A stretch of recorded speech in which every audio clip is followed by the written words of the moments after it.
Leli jaha lelingiphiwa kwakhe emabuza lokumathapha lithi belisebenzela ke lenkampani yase Galp kumahala eBig Tree lapho khona ke kwathiwa libonakele kuma CCTV cameras lithengisa ligwayi ebusuku lithengisela emakhazimende lathi teke mabuza akusilo ke nani liqiniso yena ke bekalipha lelikhazimende njengoba ke bese kuvaliwe esitolo lase ke elimniketa yona ke imali kuthi ke utawusala yathi ithengela lakhe ke ligwayi ngakusasa mabuza lesekakhala ngako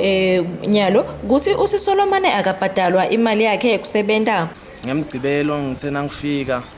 sengibuya nakhona sengilocana basho because inyanga iphelile thina abanye ama deadline ethu editandini I deadline emhla ka1 ngihamba ngithi ngiyocela imali baba like kude la kushilo lo babe lobukela la garage ngathi nangemfonela waba like esijuba sikaphuma imali ngiyithwana kuphuma sijubo till today angafonela kusho ukuthi isijubo sola siphuma so angiunderstand ngendakalani kukunenge lokwendakala kweGalp noma singeke size kube nesikhathi lesinafu sekuchaza but kunenge lokwendakala bengicela lo ngaba khona noma mhlambe lokubukelako amane asite esti70 tase Big Tree because kunenge lokwendakalako imalanga endluleko kwaba ne dividend ala ngesikhathi se strike ehulumende wabeka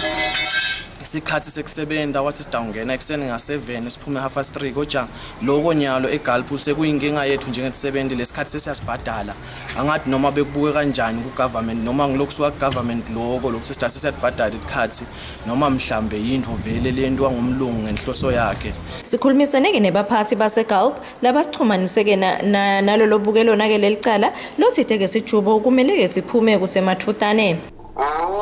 kunjani awone disciplinary hearing yes uthini ke bhuti yena uthutile watola nzima imali yakhe sola kayithola imali yakhe manje so worried so mehlwana mina ngiyarepresenta lena ngoba angathi lutho ngeke sengathi lutho njengako as a matter of fact nje I'm the sitting chairperson kulena kunjani kule matter mbamba lesijubo sitawuphuma nini